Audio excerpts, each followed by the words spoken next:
Есть у нас район не очень благополучный. Знаешь, такие, где остались жить старики в хрущевках, а остальные квартиры заняли лица маргинальные. Поселилась там семья. Откуда и как они там образовались, толком неизвестно. То ли наследство, то ли еще какой фарт.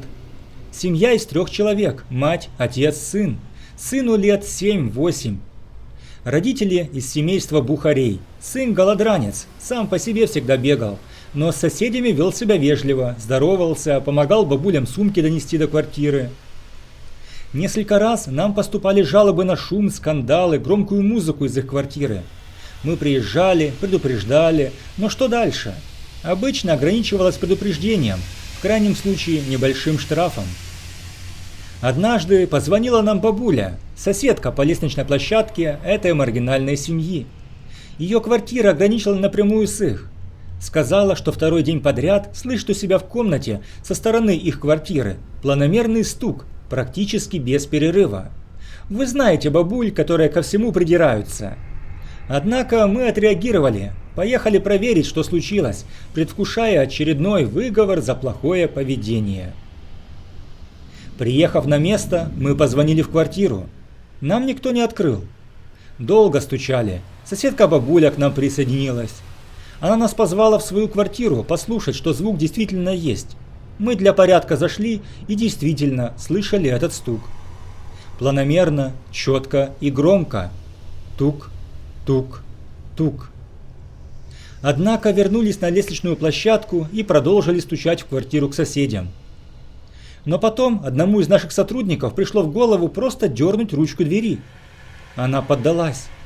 Дверь открылась, и мы зашли.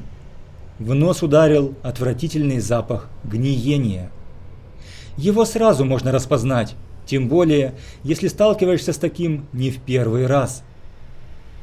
Мы тихо и осторожно заглянули на кухню, в большую комнату, но ничего не увидели.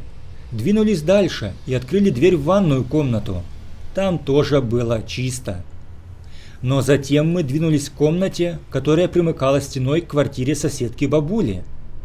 Дверь была закрыта, но не на замок. Открыв ее, нам предстала перед глазами действительно отвратительная картина. Комната была пуста, но на полу посреди комнаты лежал матрас. На нем сидел отец семейства и просто тупо жрал остатки того, что осталось от его жены, размазывая кровь по лицу. Пол и стены были в брызгах крови, ощущался запах крови и экскрементов. От запаха и этого отвратительного зрелища подступила тошнота. Мужик повторял одни и те же слова. «Если не съесть все, тебя заберут». Стало жутко. Ребята, что были со мной, среагировали и бросились на него, скрутили и согнули. Но он не сопротивлялся, а просто разрыдался и заорал: «Сынок!». Хоть это зрелище и привлекло наше внимание в первую очередь, однако мы посмотрели на дальнюю стену и увидели, что на шнурке, который прикреплен к крючку на потолке, висит оторванная детская рука.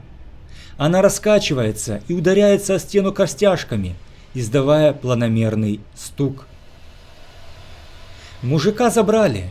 Скорее всего, его ждет долгое обследование и в итоге психушка.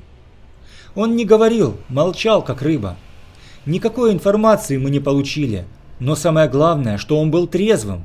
Анализ крови ничего не показал. Свихнулся мужик.